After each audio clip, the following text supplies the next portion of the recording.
सवाल कल मेरे पास आया था, बच्चों को कैसे संभालें।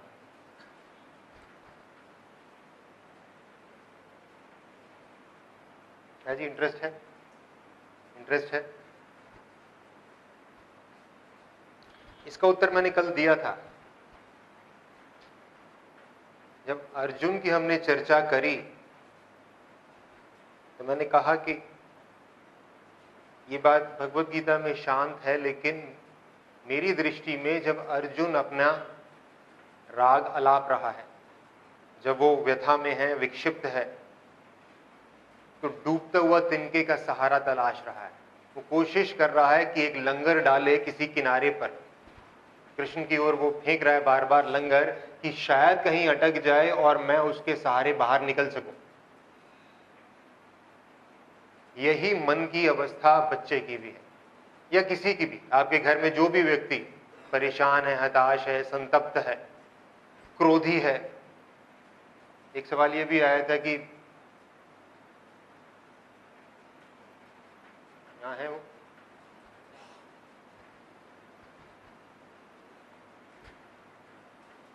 मुझे दिखाई नहीं दे रहे। आपकी वो नहीं, आपकी छोटी बहन, वो आ जाई नहीं है? अच्छा। तो उनका सवाल यही था कि मैं कैसे अपने घर में क्रोध को संभालूं। तो वहां पर भी यही नियम लागू होता है। अगर मैं एक मौन दे सकूं, एक शांति दे सकूं, एक वैक्यूम, ना मैं कुछ डालूं ना मैं कुछ खींचूं। होता क्या है, हम बच्चों को ठीक करने में लग जाते हैं, उनको संभालने में लग जाते हैं। वही संभालने की प्रक्रिया बाधा है। अर्जुन बिखर गया क्योंकि श्री कृष्ण ने अपनी ओर से कुछ डाला नहीं। उन्होंने हमला किया और फिर शांत देखने लगे, बड़े प्रेम से, शुद्ध प्रेम से, कुछ और नहीं। उनका अपना योगदान कुछ नहीं है उस समय। अगर वो मौन, वो शांति और वो मौजूदगी, प्रेजेंस, वो मौजूदगी अगर मैं बच्चों को दे सकूं या किसी भी घर में संतप्त व्यक्ति को दे सकूं, कहने की जरूरत नहीं है, समझाने की जरूरत नहीं है, बस वो मौजूदगी, जिस मौजूदगी में एक शांति है, एक तृप्ति है और एक प्रेम है, अगर वो मैं दे सका तो अपने आप अनवाइंड हो जाएगा। अनवाइंड शब्द मुझे बहुत अच्छा है, लगता है। अनवाइंड मतलब वो धीरे धीरे अपने आप खुल जाएगा। जो मन की जड़ें हैं लच्छेदार, वो अपने आप खुल जाएंगी। होता क्या, हम उसे खुलने का मौका नहीं देते, हम उसको संभालने में लग जाते हैं, कहीं बिखर ना जाए, कहीं बिगड़ ना जाए, इसको राह में कौन सी दूं। और यही संभालने की प्रक्रिया, वो जो खुलने की प्रक्रिया है मन के लक्ष्यों की, वो उसको रोक देती है।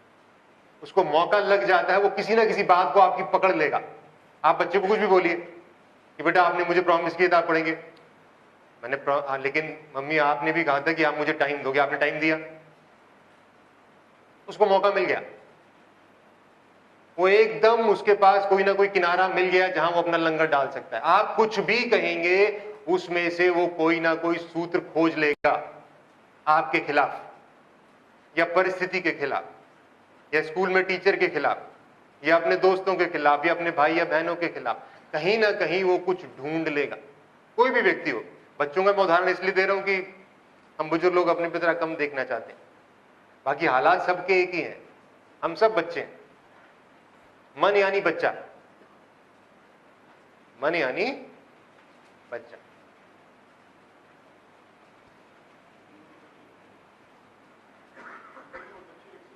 बुजुर्ग और बच्चे एक से होते हैं।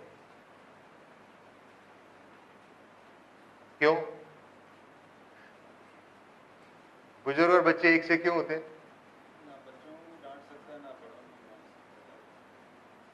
बड़ा वैज्ञानिक कारण है इसका। बुजुर्ग और बच्चे एक से होते हैं क्यों? ये टेक्निकली जो जन्म के ग्रह होते हैं वही, जब बुजुर्ग होता है आदमी 60 साल में, वही आ जाते हैं। ग्रह वही आ जाते हैं। आप ज्योतिषाचार्य हैं इसलिए अपनी भाषा में कह रहे हैं। लेकिन ग्रह वो कैसे आते हैं? 120 साल का साइकिल होता है। मैं बताता हूँ, 30 साल में शनि आ जाता है वापस, हाँ 12 साल में गुरु आ जाता है, 12 हाँ। पंजे 60। हाँ, जब रिटायरमेंट होती है तो तो बच्चों गुरु जैसी और बात शनि होती तो हुए, बाकी का क्या होगा? पूरा गणित तो 120 साल में घूमता है कि नहीं? है। ज्योतिष का पूरा साइकिल, मैं भी जानता हूँ थोड़ा सा ज्योतिष, ऐसा नहीं। यहाँ बहुत लोग आते हैं मेरे पास अपनी पत्रियां दिखाने, बाकी मेरी रुचि कम है ज्योतिष में। ज्योतिष से कुछ नहीं होने वाला, रूपांतरण होना चाहिए, रूपांतरण।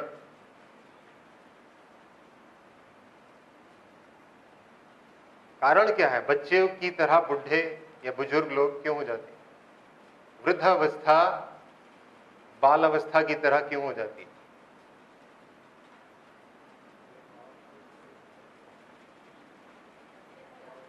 बच्चे कम चल सकते हैं, धीरे चल सकते हैं, तो बड़े होकर भी वही स्थिति आ जाती है। दांत बच्चे के निकल रहे होते हैं, बड़े हमारे भी दांत निकल रहे होते हैं, कम होते चले जाते हैं। और खाना पीना जैसे बच्चे को डाइल्यूट देते हैं तो बड़े होने के बाद भी हाजमा उसी प्रकार से कम हो जाता है। तो काफ़ी अवस्थाएं बच्चे की और बुजुर्ग की मिलती चली जाती हैं। आप नजदीक हैं, बस को थोड़ा सा और ठीक से कह दें। बच्चे को भी सहारे की जरूरत है और बूढ़े को भी सहारे की। हाँ, इसको थोड़ा और ठीक से कहिए ना, असली कारण क्या है? बच्चा उंगली पकड़ के चलाना पड़ता है और फिर बुढ़ापे में बच्चा उसका सहारा ले लेता है, दादा का, वो उसे चलाता है, हिसाब किताब बराबर हो जाता है। हाँ, दोनों में संगत बैठ जाती है, पर सवाल है कि संगत क्यों बैठ जाती है? संगत इसलिए बैठ जाती है, कोई और कहना चाहते हैं? संगत इसलिए बैठ जाती है क्योंकि आप बच्चे हमेशा थे ही, बचपना आपका कभी गया नहीं था। आपने अपने ऊपर समझदारी ओढ़ ली थी, लेकिन वृद्धावस्था आते आते जो ऊर्जा चाहिए उस मुखौटे को, उस ढोंग को चलाने के लिए वो शिथिल हो जाती है। जब वो ऊर्जा शिथिल हो जाती है तो आपके खड़े किए हुए फाटक, किले सब ढह जाते हैं और आपके भीतर का असली स्वरूप बाहर आ जाता है। और वो असली स्वरूप सदा था। ऐसा नहीं हो सकता कि वृद्धावस्था में कुछ नया घट जाएगा, घटता कुछ भी नहीं है नया। वो जीवन पर्यंत आपके नीचे बहती हुई गंगा, बस कुछ जगह ओवरब्रिज आ गए थे, आपने उस नाले को पाट दिया था, सड़क बना दी थी, जैसे यहां बना दी है सड़क, है नाले पे पाट के बनी है सड़क, तो ढक गया, नजबड़ का नाला दिखाई नहीं देता था। लेकिन जैसे जैसे वृद्धावस्था नजदीक आती है, वो ऊर्जा जो मैंने संभाली हुई थी वो बिखर जाती है और जो बचपना है वो दोबारा से प्रखर हो जाता है।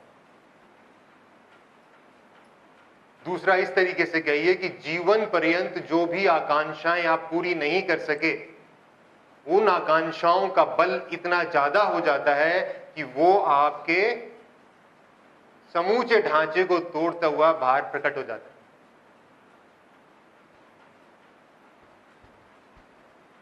जैसे बचपने में बच्चा बिल्कुल निर्लिप्त, शांत अवस्था के अंदर, शांत अवस्था इसलिए कह रहा हूं, सहज अवस्था, शांत से मेरा मतलब सहज, शांत होता नहीं है बच्चा, सहज होता है,